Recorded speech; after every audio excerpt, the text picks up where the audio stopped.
Okay, third time's the charm. We've been having some speech problems, some technical problems, but please allow me to share with you Jessy Muller. And I was like, how do I even know you? But we kind of like hooked up because you had been to Kenya, we were going to be going to Kenya. You had monkeys eat your birth control pills, you know, so we got a lot of good advice from you.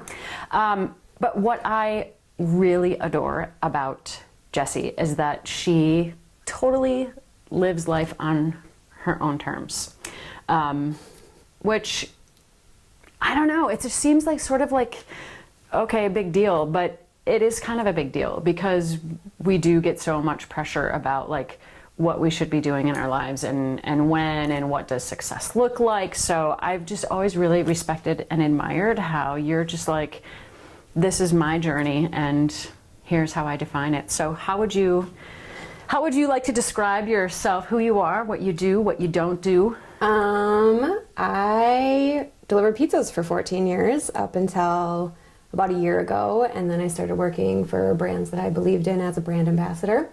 So my job is to spread the word about things that are really kind to the environment and kind to our bodies and skin. So that's something that I can get behind, but I've never been a very career-oriented person. So I've kind of just done weird jobs that pay the bills and lots of other stuff on my off time that brings me joy.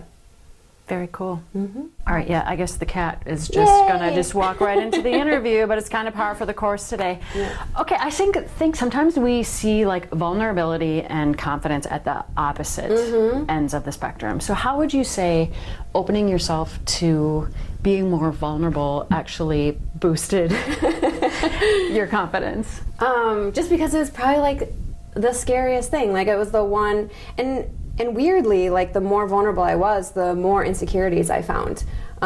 It surprised me. I was like, whoa, I had no idea that I had those insecurities lurking under the surface. So it was really great to have those bubble up and to kind of confront them and work through them. And so, I don't know, vulnerability is one of the bravest things. It really is a very, it's a strength to be vulnerable. And it took me a long time to realize that too, because it doesn't feel like that. It feels soft and squishy and like you can easily be destroyed. But you don't get destroyed is the thing. Like people are usually so much stronger than they give themselves credit for. And because I realize that about everybody, I believe in that for myself too. And we just don't give ourselves enough credit.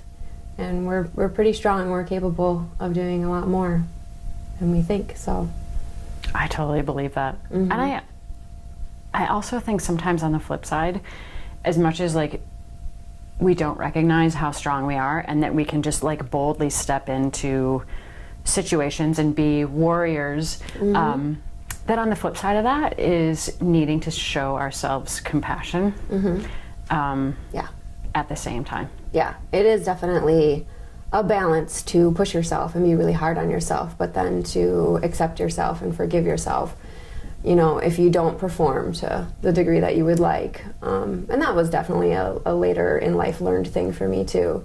But I also realized that when I was easier on myself, it was easier to try for things and it was easier to be kinder to other people, and life just got easier in general to just realize that we're all human, you know, and if we're doing our best, that's, you know, that's something.